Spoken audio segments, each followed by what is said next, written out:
Olá, sejam bem-vindos ao nosso podcast. E agora eu tô com ela, que é chefe confeiteira, empreendedora e uma celebridade brasileira e internacional, Carole Crema. Seja bem-vinda à nossa Pan Show e ao nosso podcast.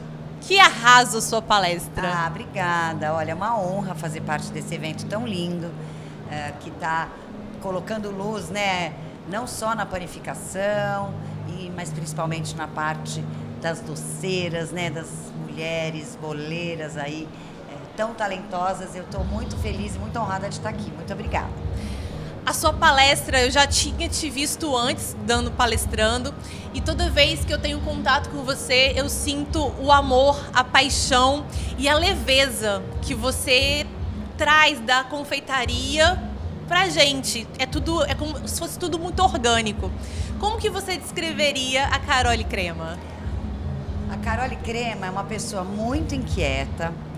Eu já nasci assim, a 1000 por hora, faço milhões de coisas, sou uma pessoa muito curiosa, e eu gosto muito, eu gosto de ser diferente, eu gosto de estar sempre fazendo alguma coisa diferente, né? E por isso que eu fui buscar a confeitaria. Profissionalmente, eu sou muito apaixonada de fato pelo que eu faço. É interessante que eu passei por vários lugares antes de chegar, né, na confeitaria, no lugar que eu estou agora, obviamente, e eu amo tudo. É engraçado, eu tenho milhões de trabalhos, eu tenho vários empregos. E aí, às vezes eu falo, eu estou na fábrica, eu vou dar aula à noite. E aí, aquela hora, 6 da tarde, você fala, nossa, eu queria tanto para minha casa.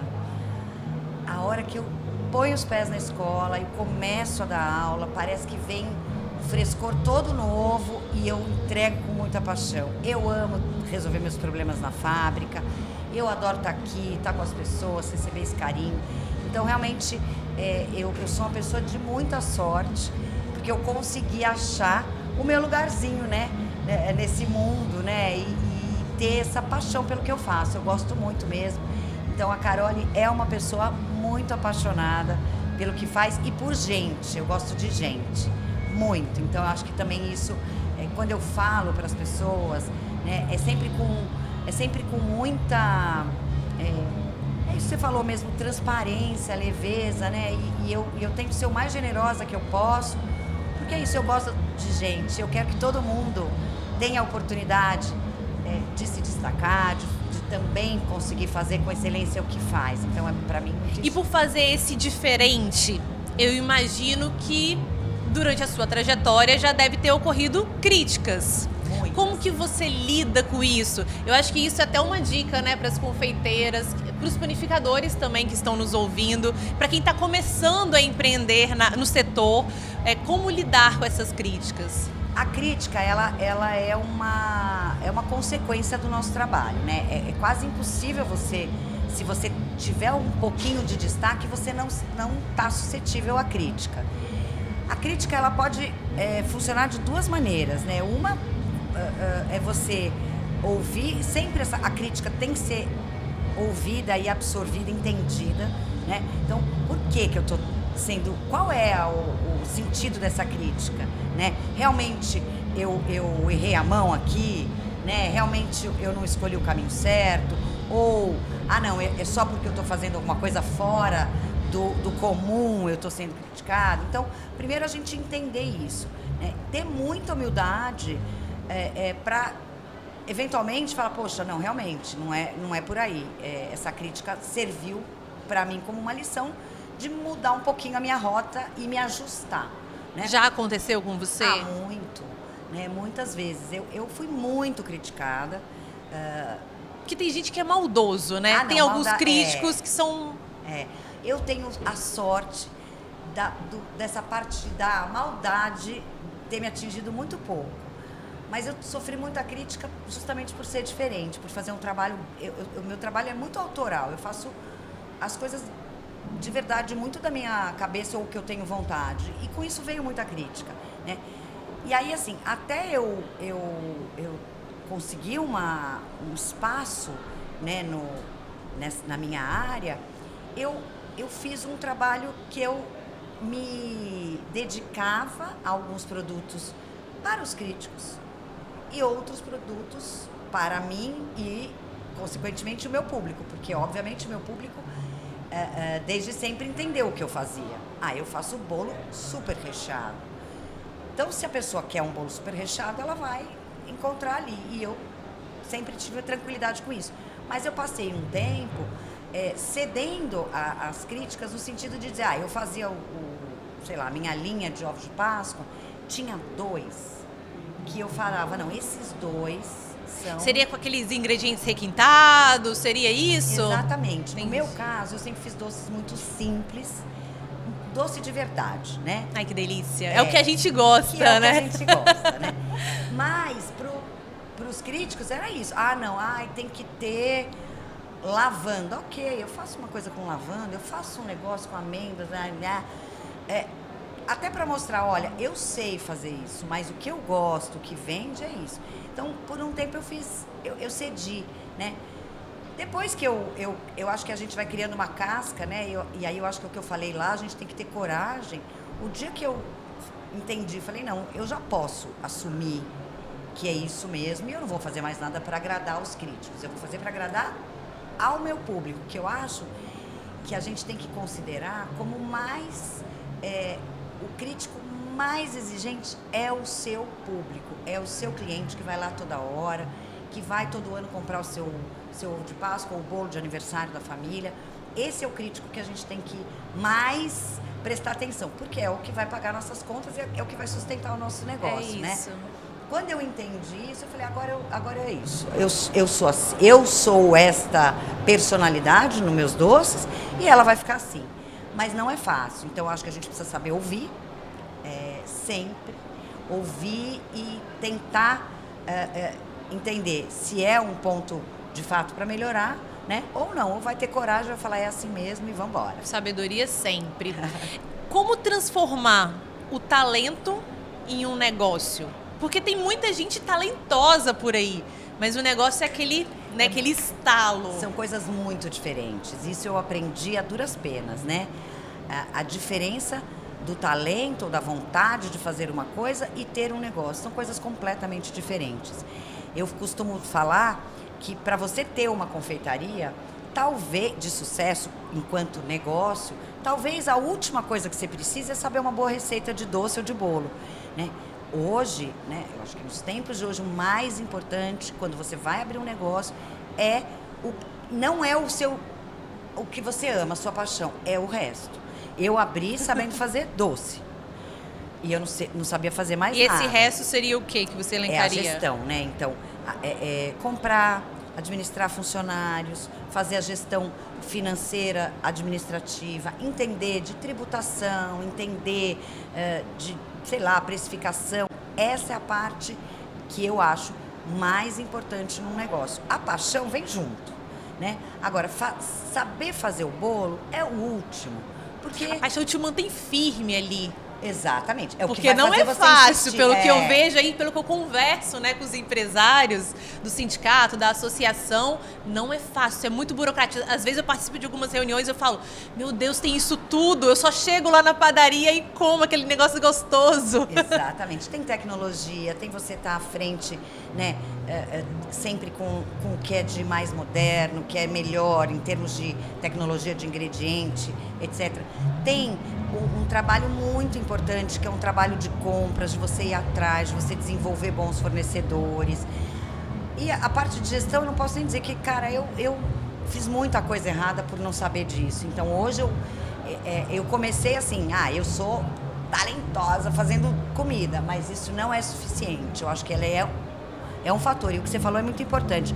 A paixão é que vai fazer você não desistir, né? Mas o que vai fazer a sua empresa acontecer é você ter ou o conhecimento ou se cercar de pessoas que vão te ajudar nesse processo de gestão. Perfeito. Fica aí a dica muito importante.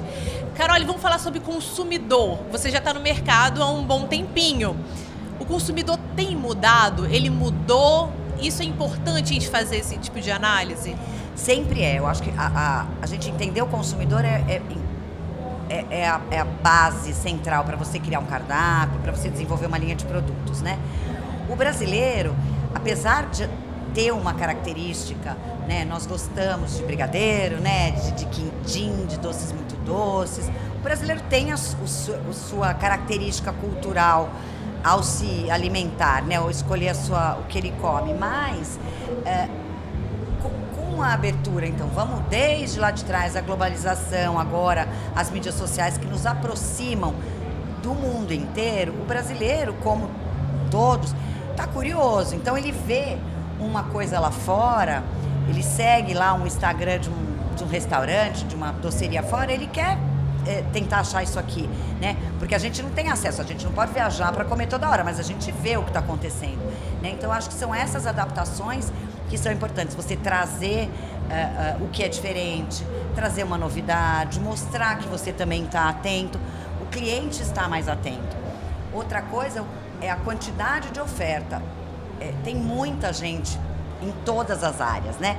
Tem muito confeiteiro, tem muito padeiro, mas tem muito médico, tem muito tudo.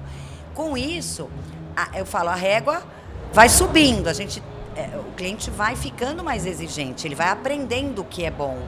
E com isso faz com que você tenha que também entregar cada vez um produto melhor, né? Então, existe uma evolução do consumidor e essa evolução exige que a gente evolua junto. Ainda tem um longo caminho a se percorrer. A gente é um país de só 500 e poucos anos que tem gastronomia desde 1990, né? Então, antes disso, a gente não tinha. Então, é tudo muito novo. Então, a gente ainda está aprendendo. Mas, por exemplo, os doces com menos açúcar, né? Os chocolates com teor de cacau mais altos. Mesmo para quem tem padaria, confeitaria, o café tem sido também um grande diferencial. Então, o consumidor está melhorando e para a gente isso é ótimo. Que bom, é bom que a régua aumenta e também tem o lado das referências, né? Você falou isso na sua palestra aqui na Panshow.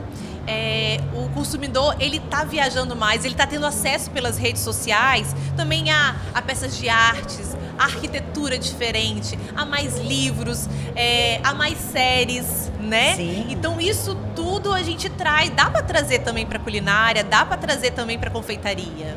Não só dá como deve, né? No finalzinho ali eu estava falando que eu tive nessa feira internacional em Chicago e se falou muito da referência asiática na gastronomia como um todo. Isso desde fast food até a 3 estrelas Michelin, né? O que é isso? Então eu estava falando aqui, o pessoal começou a assistir dorama. Então, de repente, abre-se pra gente um universo que a gente não conhecia. Como é que é a vida na Coreia, cara? Ninguém podia imaginar. Hoje a Coreia está aqui do lado, está aqui no meu celular. E aí nasce também essa curiosidade. Poxa, eu tô vendo lá o pessoal comendo tal especiaria, vamos trazer isso. E isso vira, então, uma grande tendência.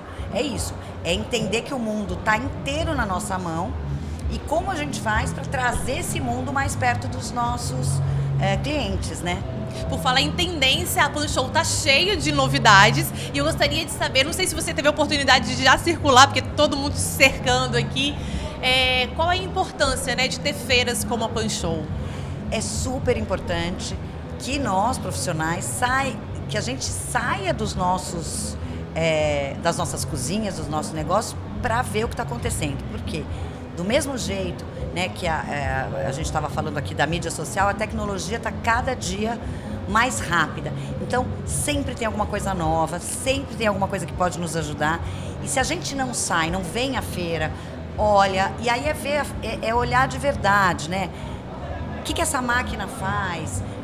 Como é que ela pode ajudar no meu negócio? Esse ingrediente, o que ele traz de melhoria para mim, seja em custo, seja em performance, produtividade. Então, estar perto de quem produz, dos fabricantes, das grandes indústrias, é super importante. Eu tive uma época em que eu fazia as minhas criações em cima do que os meus fornecedores me mandavam. Eu falava, olha, o que tem de novo? O que está acontecendo? Calebô, né? Que é uma marca de... O que você trouxe agora? O mais novo, me manda. Em cima disso, você tem um insight. Legal. E pode levar. Então, é muito importante, assim, a Panshow tá um show. Muito bacana. E eu acho que quem é do mercado tem sim que vir, conhecer, tá perto, Fazer relacionamento também é sempre importante. Quando a gente está num lugar desse, que são pessoas da mesma área, gente que vive a mesma coisa no dia a dia, você tem muita troca. Então isso também é muito valioso em eventos como a Pan-Show. Pra gente fechar, perguntas rápidas, tá? Ingrediente que não pode faltar na sua cozinha. Sal e limão. Uma receita que te representa. Brigadeiro de colher. Um erro que virou acerto. Brigadeiro de colher também. O que você diria pra Carole de 20 anos? Vai estudar gestão, faz administração e depois abre o seu negócio. Obrigada, Carole. Muito obrigada obrigada por estar na Pan-Show e por estar aqui dividindo, compartilhando conhecimento com leveza, com qualidade, né? E com simplicidade. Eu acho que isso toca o nosso coração e dá a vontade de querer fazer e fazer mais. Obrigada. Muito obrigada. Foi uma honra. Obrigada de coração. Obrigada. Gente, vai ter muito mais podcast. Fica com a gente, porque agora a gente vai correr lá pro estúdio, porque tem final do concurso do melhor bolo confeitado. E Carole Crema vai estar lá como jurada. Então fica com a gente e até mais. Tchau, tchau.